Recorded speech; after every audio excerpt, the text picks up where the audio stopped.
Welcome to CMD news. నా పేరు దివ్య. నేటి వార్తా విశేషం. ఆత్మకూరు పట్టణంలో ఉచిత ఇసుక తమకు అందడం లేదంటూ సిఐటియు ఆధ్వర్యంలో భారీ నిరసన ధర్నా నిర్వహించారు. పట్టణంలోని మున్సిపల్ బస్టాండ్ నుండి ఆర్డీఓ కార్యాలయం వరకు సిఐటియు ఆధ్వర్యంలో భవన నిర్మాణ కార్మికులు, సిఐటియు అనుబంధంగా ఉండే పలు విభాగాల కార్మికులతో నిరసన ర్యాలీ నిర్వహించారు.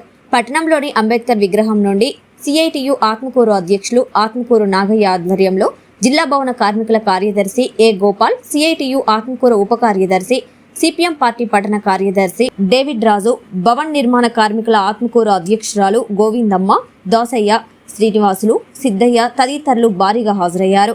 ఆర్డీఓ కార్యాలయం వరకు ర్యాలీ నిర్వహించి అనంతరం ఆర్డీఓకి తమ సమస్యలతో కూడిన వినతి పత్రం అందించారు.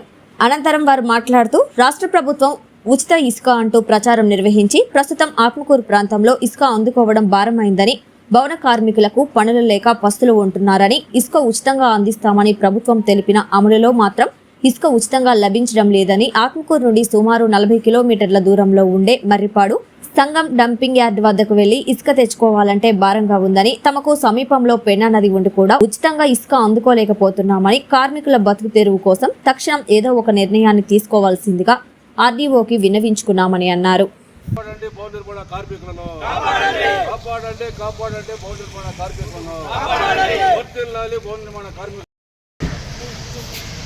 అయితే ఆయన ఉచిత ఇసుక ఇస్తానని చెప్పడం జరిగింది. భవన నిర్మాణ కార్మికులైతేనేమి, అలాగే కట్టుబడి కట్టించేటువంటి యజమానులు అయితేనేమి అందరూ కూడా హర్షించారు, ఆయన బలపరిచారు. ఆయన ఎలక్షన్ అయిపోయి ప్రమాణ స్వీకారం చేశారు. ప్రమాణ స్వీకారం అయిపోయి కూడా ఇప్పుడు 3 నెలలు దాటింది. ఇప్పుడు మనం కానీ చూస్తే ఎక్కడ పడితే అక్కడ తెలుగుదేశం వాళ్ళు కార్యకర్తలు అయితేనేమి, మినిస్టర్లు అయితేనేమి అధికారులు ఎంటబెట్టుకొని ఇది మంచి ప్రభుత్వం, ఇది మంచి ప్రభుత్వం అని చెప్తున్నారు.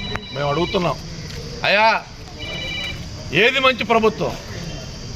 మీరు పేదల యొక్క బ్రతుకుల్ని వాళ్ళ యొక్క పొట్టగొట్టి ఈరోజు ఇసుకని నాశనం చేసి పెట్టుబడిదారులకి అమ్ముకుంటారే, అది మీకు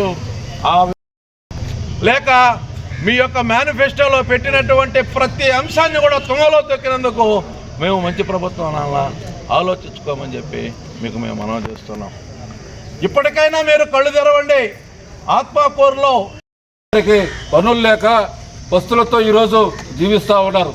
వాళ్ళ యొక్క ఇంటి బాడుగులు కూడా పెరిగిపోతూ ఉన్నాయి. మార్కెట్లో ధరలు చూస్తే ఇష్టాచారంగా పెరుగుతూ ఉన్నాయి. వీటన్నిటిని చూసి బట్టి వెంటనే ఇసుక ఉచితంగా ఇవ్వాలని, ఆ విధంగా ఇవ్వకపోతే హోల్సేల్